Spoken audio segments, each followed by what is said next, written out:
समिती अध्यक्ष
म्हणून एवढेच म्हणेन, विचार करा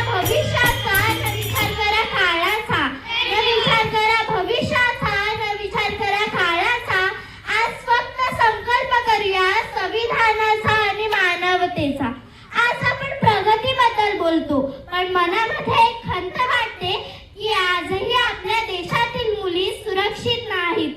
जेव्हा टीव्हीवर आपण मुलींवर होणारे अन्याय, अत्याचार त्याच्या बातम्या ऐकतो तेव्हा मन सुन्न होते. आपला भारत देश केव्हा आजाद झालाय, पण आपल्या देशातील मुली बिलकुल नाही.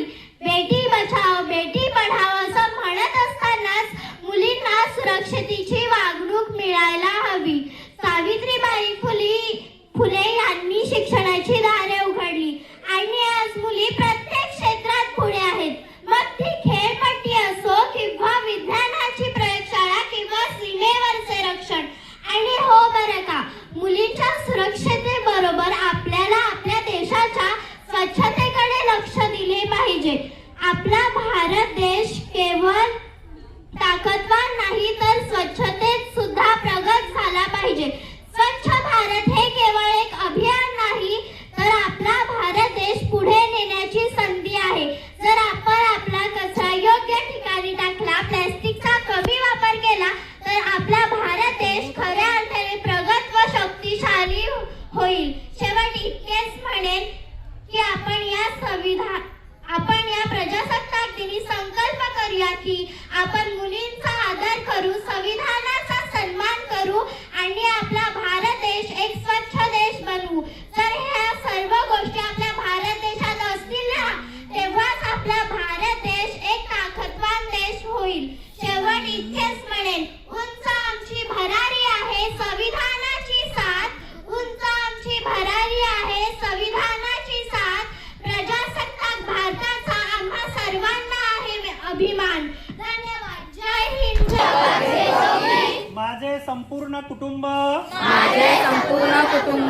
गाव 26 जानेवारी 2027 पर्यंत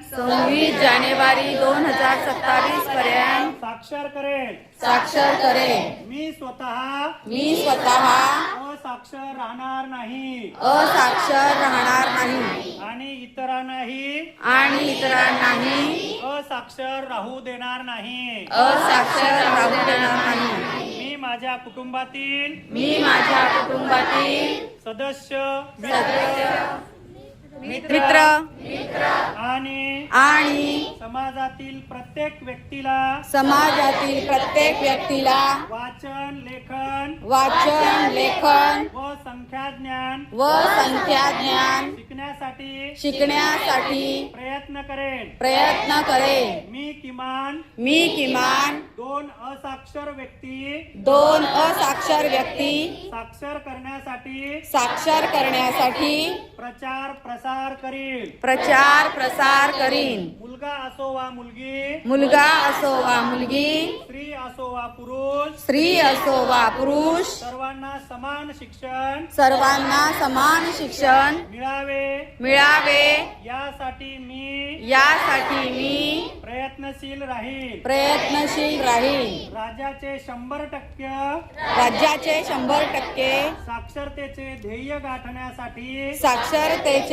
गाठण्यासाठी मी माझे सर्वतोपरी व निरंतर योगदान देईन. मी स्वतः